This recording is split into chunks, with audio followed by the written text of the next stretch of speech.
Does your tractor have low compression on one of the cylinders? Mine does. Here on the first cylinder it has really low compression. Maybe it's even missing. Those would be signs that you need to do a valve job or replace the head gasket on your tractor. Now I already know that the radiator on my tractor was leaking, which caused the head gasket to blow. So I know that's definitely an issue. And then we're going to take it a step further and also look at the valves. Further inspection, we did look on the dipstick here, and there's no antifreeze in the crankcase. We also know that there's no oil in the radiator, which are good things.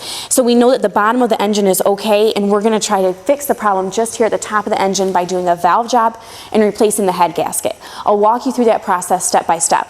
I'm working on a Ford 700 today, but if you're working on a NAA, a Jubilee, 600, 800, or 900, even a 2000 or 4000 with the 4-cylinder engine, the process will be exactly the same. You'll be able to follow along. If you're working on another model of tractor or even a different manufacturer, but it still has an overhead engine, then you will be able to gain some tips and tricks. Of course, there will be differences, but you might be able to gain some insights if you're making that repair on a different type of tractor. Now, I already have the hood removed from my tractor. As you can see, the very first thing that you need to do is remove the ground cable from your battery to prevent any accidental arcing. So I did that and I took my hood off. There's lots of bolts involved in taking the hood off, up here, down here, on both sides and in the front, the grill as well. So the next thing we're going to do is take the gas tank off. I'm draining out my radiator fluid here. You can see it made a little bit of a mess. We're trying to avoid that part. You'll want to drain the fluid out of your radiator as well. I'm going to lift my battery completely out and set it off to the side. Then I'm going to come around from the other side and take this tappet cover off. There's 2 acorn nuts on here. These should be 9/16 if you have the same size as mine. So we'll take these off.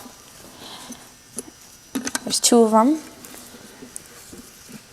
This one's got a washer underneath it as well. Next we'll take the tappet cover off. You can use a soft brass hammer to kind of beat it, or not a brass hammer, this is a rubber hammer, to kind of beat it loose. You don't want anything that's going to be too hard that will do damage to your tappet cover.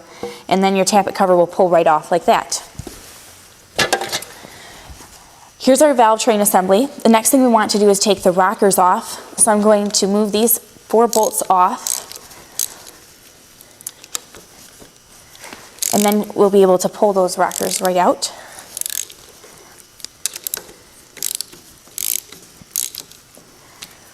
One more here.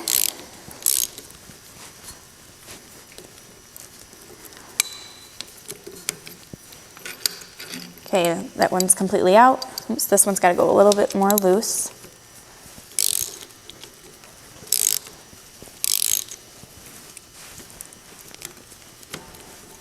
Feels like that one's gonna, a little bit more. There we go. Now into this one.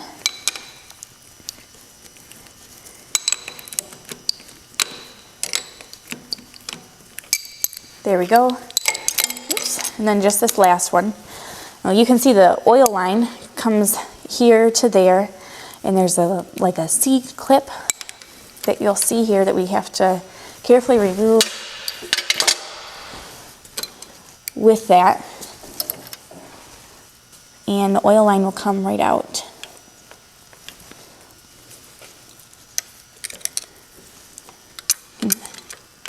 Just see that we're still a little stuck on this oil line here. And there we go. Okay, I'm going to lift it over here and try to gently just pull that off to the side, just like that, and then our rockers will lift right up. Like so. Set that down, and then we'll pull all 8 of these out.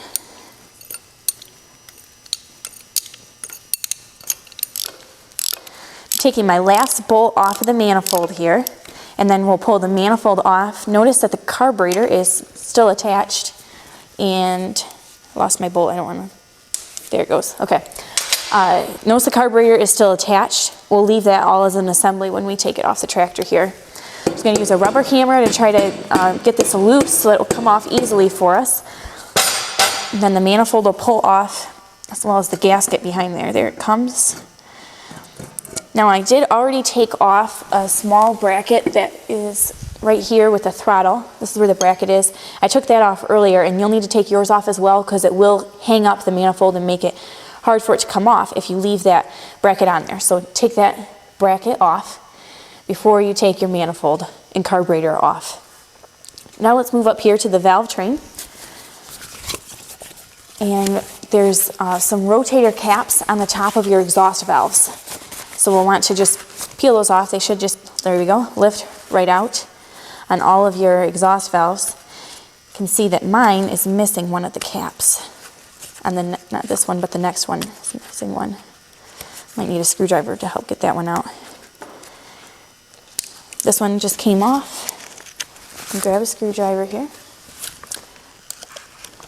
There we go. We got our last rotator cap off. Next thing we want to do in order to get the head off is to remove the radiator hose. I have mine loosened up so it will just pull off and set aside there. Sometimes if that's really hard for you to get off, you can just cut it and put a new radiator hose on it. Next thing you can see, I already have my wires numbered here, 1, 2, 3, 4. That'll help us when we go to put them back on. So these will just pull off. And then I also numbered on my distributor cap where the number 1 wire goes. That way when we put the head back on, we can get it all in the right firing order. Next thing down here is the temperature gauge that we want to pull out. There's a bolt up here that has a sensor on back, and that will just come right out. There you can see the sensor. Okay. Now we want to take all these bolts off the top of the head, which I will do. Just like that. We do also have this oil valve, or the oil line here too. I forgot about that, so I'm going to pull that out. There's a rubber seal. There we go, it's loose. There's a rubber seal that should be at the bottom. It should all come out. And this one has a non-original oil seal on there, so I'll give it a good yank. We'll try that again. Let me take the rest of these bolts out and then we'll deal with that.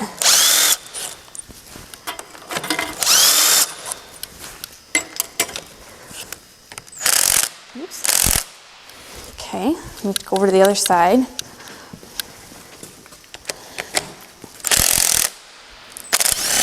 There we go. Just having trouble getting a good bite on it because that oil line's in the way.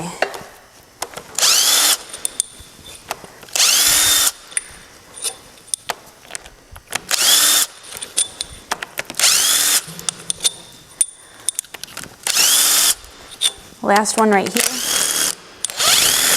There we go. Okay, now we just got to get that oil line out and then the head will come out. I pulled my head off and now we are seeing the head gasket.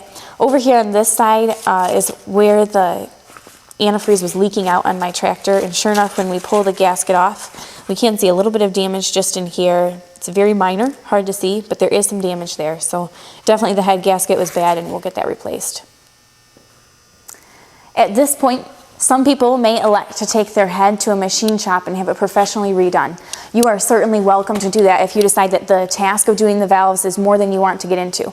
However, I'll try to go step by step through the process so that it might be a repair you would have confidence to do yourself. You can purchase new valves from Steiner, or if you have access to a valve machine, then you could resurface them and put them back in. But in my opinion, it's better to just put new ones in if you can. So you can see here that the 1, 2, and 3 cylinders are definitely firing. You can tell that it's burnt out there. And look, number 4 is not, which is where our issue was on the head gasket, so it makes sense that the issue would be here as well. So this side is the exhaust valve on this head. I'm going to turn it to the side here, and then I use my valve compressor here, and we'll take that off and inspect it. Gotta get on them here and there. Come around here and do it. Okay, that's that. Now I'm going to slowly push this in like that. Then I'm going to take out these half moon valve retainers that should be in here. Sometimes they'll fall out on their own, and sometimes you got to use a magnet to get those out. There's two of them, they're half moon, obviously. And then we'll release this here. And our valve will come apart so that we can inspect it. There's the spring, and then we'll push this through. There you go. Sure enough, you can see that this bottom part here is not shiny at all, so we know that that is definitely where the issue was. So we'll go ahead and correct that.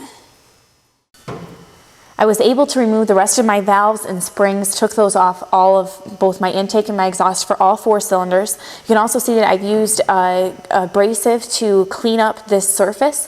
And while doing so, it's important to inspect and make sure that your head isn't cracked at all or damaged in any way, because if so, you would need to either replace your head or have it repaired depending on what your budget is and also what is available to you and how bad the break is. So you definitely want to inspect your head as well as your block that's on your tractor and clean both of those surfaces up so that when you put your new gasket on, you have a really good seal.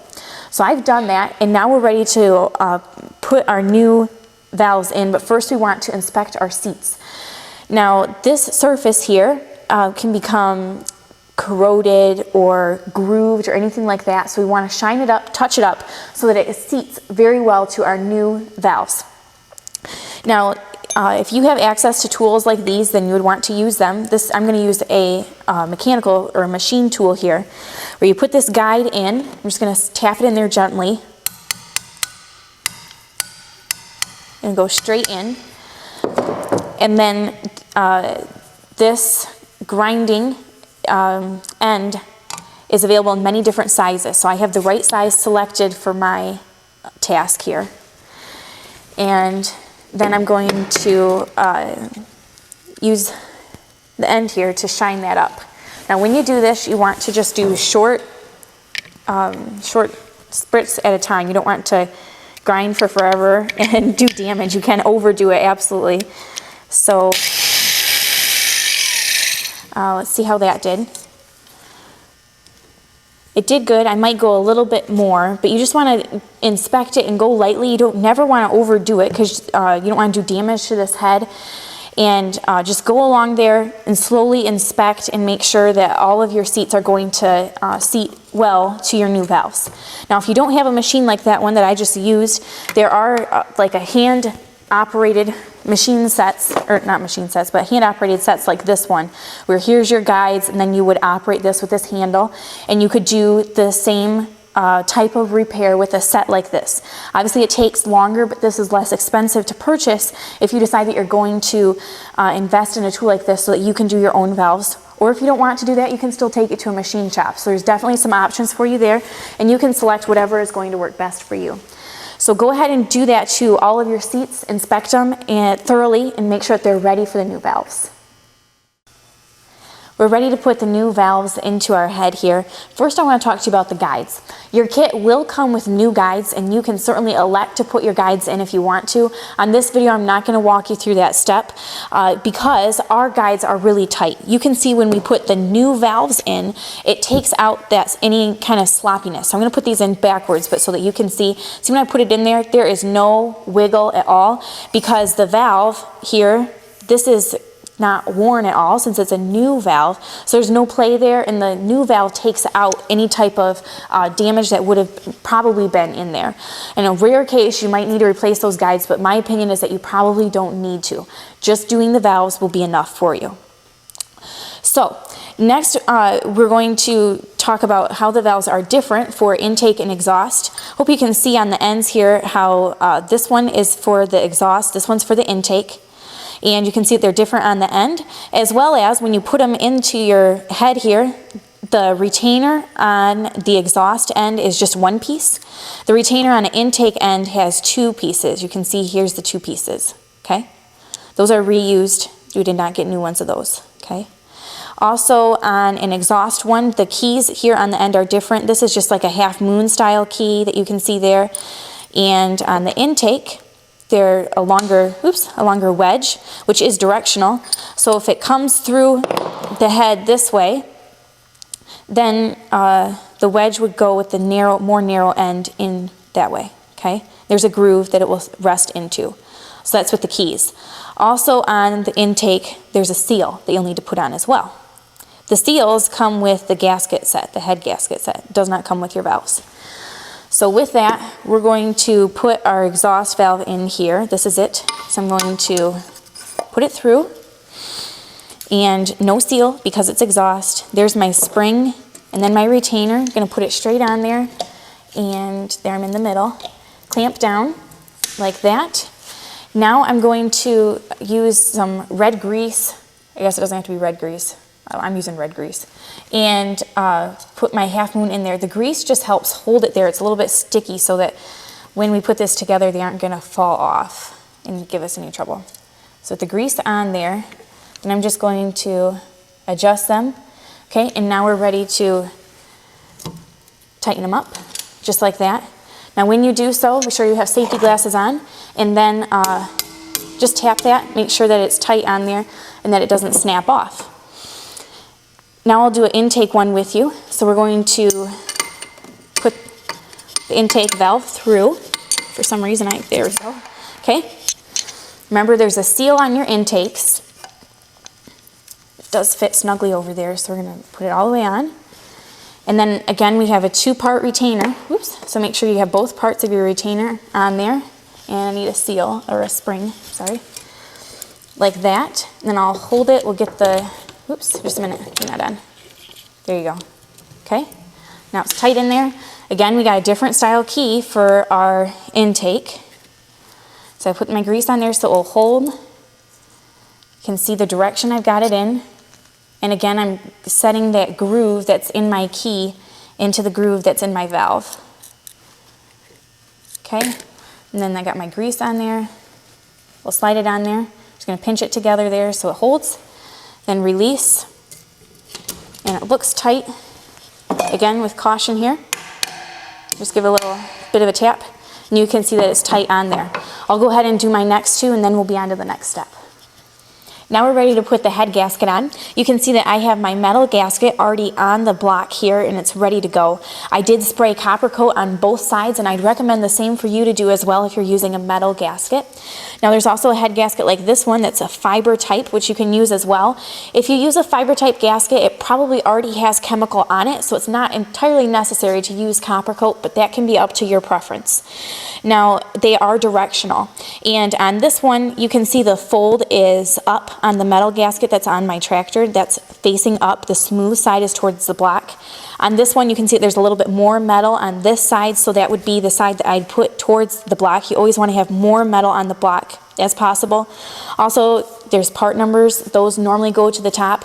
Sometimes the head gasket will say top, and that will definitely help you know which way it is. So whatever the indicator is on your gasket, pay attention and figure it out and get your gasket going the right way.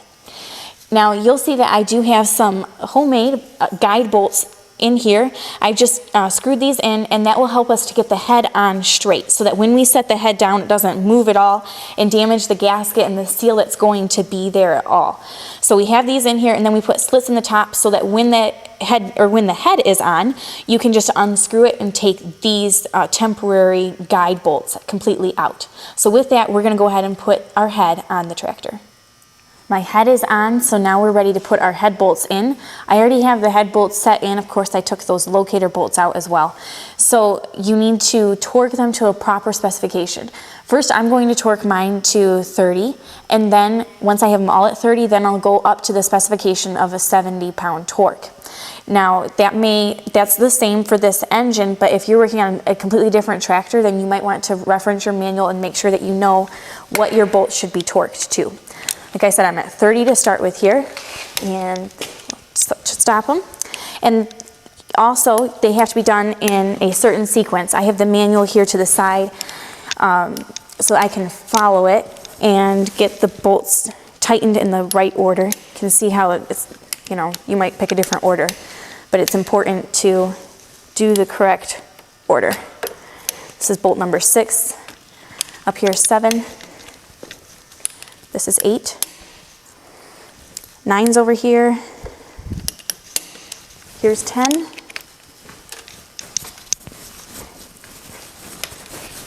Oh, let's try that again. And there we go. 10, 11, and lastly back here is 12. Now I'm going to reset my torque wrench to 70 and go through those bolts again at the same exact sequence. So let's kick it up here to 70. There we go. And we'll go again. There we go.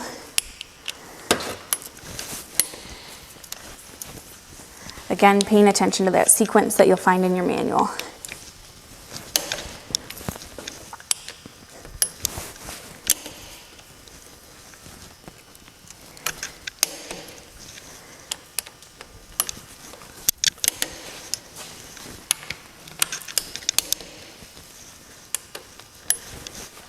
My next step is to put the 4 rotator caps on top of the exhaust valves.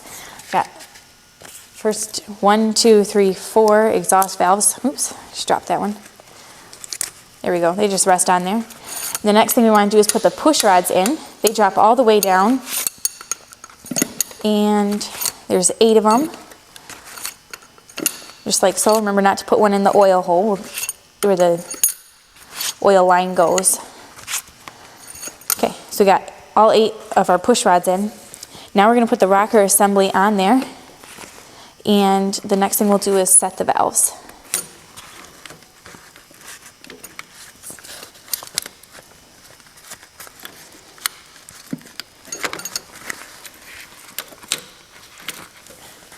Here you can see I have my rocker assembly bolted down. I've got all 4 bolts torqued to the correct specification.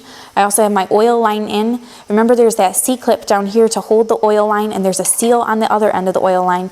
You need to get both of those in there correctly, as that is your oil supply, so it is rather essential to your engine. Next we're going to set the valves.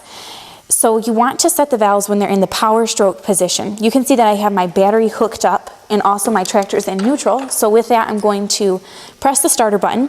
First, we'll see that the exhaust valve is going to go down like so, and then it comes back up. And as it came back up, my intake valve went down.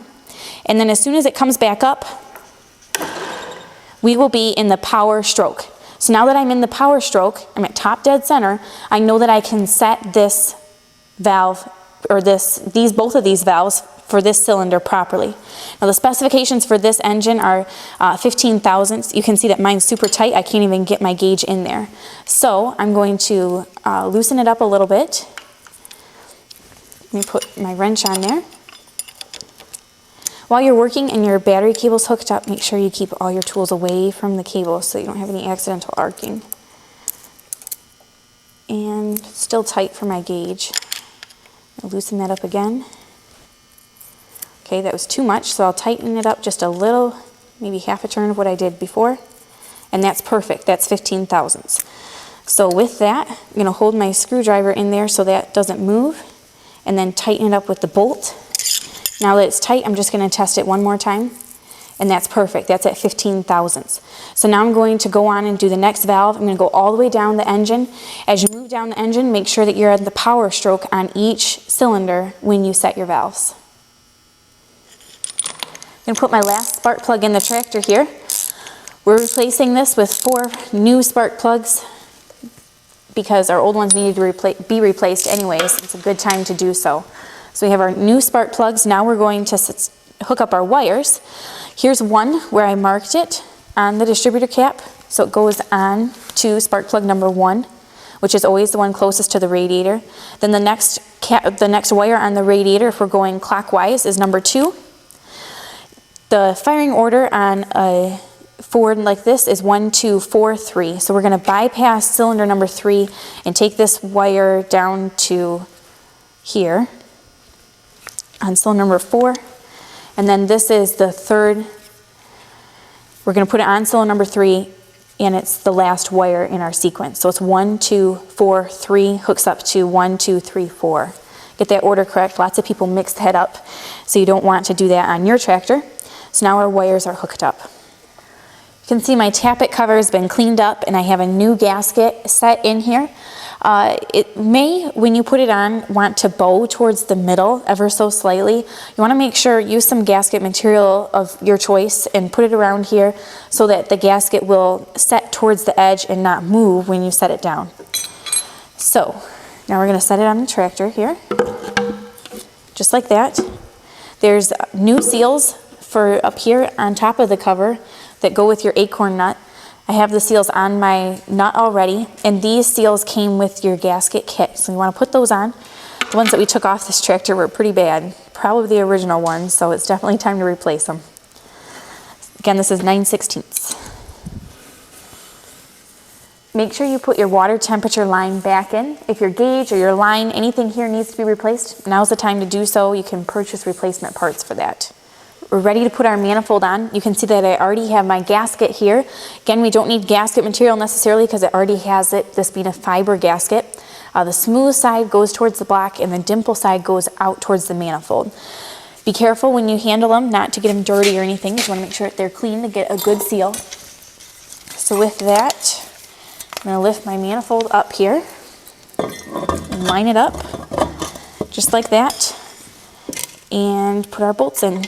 You'll also see that down on this end I got the strap for my generator, from my generator on, and remember there was that little clamp that goes behind there, this clamp. We'll also put that one in as well.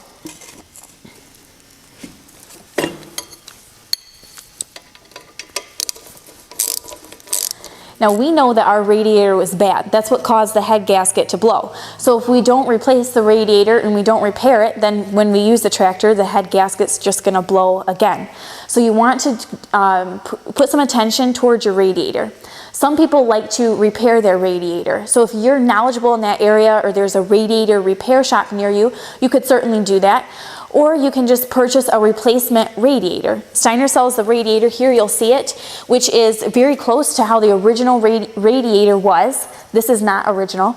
You also need a new shroud when you put that all together, and it'll be a really nice repair if you take that next step in putting a new radiator on.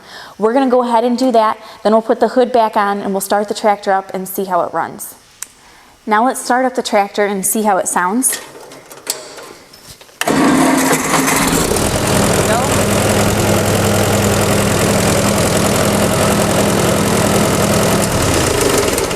The tractor sounds good. You can see that our problem was corrected. There's no noise coming from the engine and it sounds very good.